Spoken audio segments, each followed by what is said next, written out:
केंद्र सरकार के कर्मचारियों के लिए नई यूनिफाइड पेंशन स्कीम यानी कि यूपीएस को मंजूरी मिल गई है। पिछली नेशनल पेंशन स्कीम यानी कि एनपीएस को लेकर सरकार को काफी विरोध का सामना करना पड़ रहा था। कर्मचारी ओल्ड पेंशन स्कीम वापस पाने की मांग कर रहे थे। इसी कड़ी में सरकार कर्मचारियों के लिए एक नई स्कीम लेकर आई है। इसकी घोषणा के साथ ही हर तरफ बात फैल गई कि क्या वाकई में यूपीएस पिछली पेंशन स्कीमों से बेहतर है और क्या यह स्कीम ओपीएस की मांग कर रहे कर्मचारियों की समस्या को सुलझा देगी। इन सवालों का जवाब जानने के लिए इन 3 स्कीमों को समझते हैं थोड़ी विस्तार से। ओपीएस यानी कि ओल्ड पेंशन स्कीम, इसमें सरकारी कर्मचारियों को रिटायरमेंट के बाद मिलने वाली पेंशन के लिए एक भी पैसा देना नहीं पड़ता था। यानी कि सीधा सीधा इसका गणित है कि नौकरी के आखिरी महीनों में जो भी आपकी सैलरी मिलती थी उसका आधा यानी कि 50% बन जाती थी आपकी पेंशन। सपोज डेट अगर आपकी लास्ट सैलरी 1 लाख रुपए है तो कर्मचारी को हर महीने 50,000 रुपए पेंशन मिलेंगे।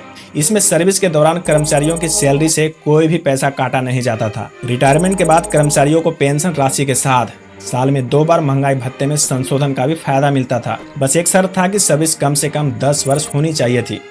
इस तरह से सब ठीक चल रहा था। इसके बाद सरकार लेकर आती है नेशनल पेंशन स्कीम। इसके तहत 31 दिसंबर 2004 के बाद जिन भी सरकारी कर्मचारियों की भर्ती हुई है, केंद्र सरकार ने तय किया है कि पेंशन के लिए उनकी बेसिक सैलरी में से हर महीने 10% काटा जाएगा। सरकार ने तय किया है कि जितनी रकम कर्मचारियों की सैलरी से कटेगी उतनी ही रकम सरकार की ओर से भी जमा कराई जाएगी। हालांकि बाद में मोदी सरकार ने सरकार का हिस्सा 10 से बढ़ाकर 14% कर दिया।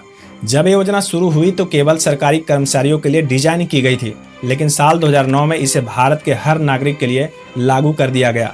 इसी के साथ नई पेंशन स्कीम के तहत रिटायरमेंट के बाद कितना पैसा आपको मिलेगा ये फिक्स नहीं था, क्योंकि इकट्ठा हुए पैसे पर कोई निश्चित ब्याज तय नहीं किया गया था।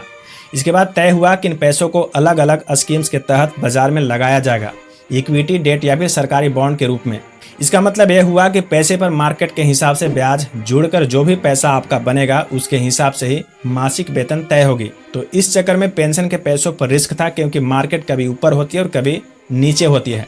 ओपीएस और एनपीएस में अगर तुलना किया जाए तो ओपीएस के तहत सैलरी में से पैसा कटाए बिना ही 50% पेंशन की गारंटी थी, लेकिन एनपीएस इससे एकदम उलट है। सैलरी में से पैसा भी कटेगा और रिटायरमेंट के बाद मिलने वाली पेंशन की रकम भी तय नहीं होगी। पहली स्कीम में फायदा था तो दूसरे में योगदान और निवेश। एनपीएस के तहत 6 महीनों में मिलने वाला महंगाई भत्ता भी बंद कर दिया गया। लेकिन ऐसा क्यों किया गया, इसको समझते हैं थोड़ी गहराई से।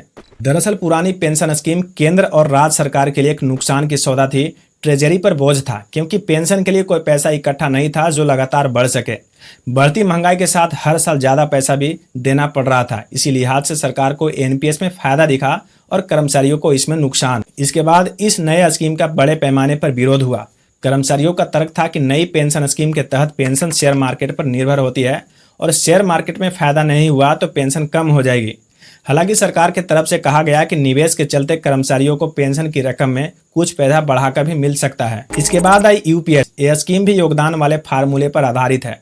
यूपीएस में कर्मचारी अपनी बेसिक सैलरी का 10% ही कंट्रीब्यूट करेगा, लेकिन सरकार अपनी तरफ से कर्मचारी की बेसिक सैलरी का 18.5% कंट्रीब्यूट करेगी।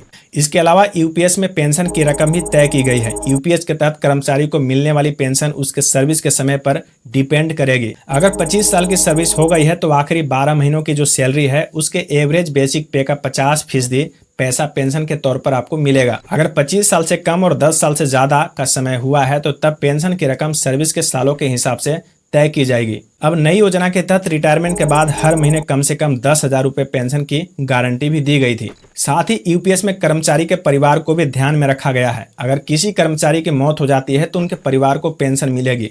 कर्मचारी को जो पेंशन मिल रहा था उसके रकम का 60% हिस्सा परिवार वालों को मिलेगा। इससे कर्मचारी के डिपेंडेंस की वित्तीय सुरक्षा सुनिश्चित होगी। पिछली स्कीमों में ये रकम तय नहीं थी। इस तरह से यह स्कीम 1 अप्रैल 2025 से लागू की जाएगी। साल 2004 के बाद रिटायर हुए 23 लाख कर्मचारियों को इस स्कीम का फायदा मिलेगा। कर्मचारियों को ऑप्शन दिया गया है कि वो पहले से चल रही एनपीएस, नेशनल पेंशन स्कीम या फिर यूपीएस में से किसी एक को चुन सकते हैं। अगर हम एनपीएस और यूपीएस की तुलना करें तो एनपीएस में जहां सरकार का योगदान 14% था तो वहीं यूपीएस में बढ़कर 18.5% हो जाएगी।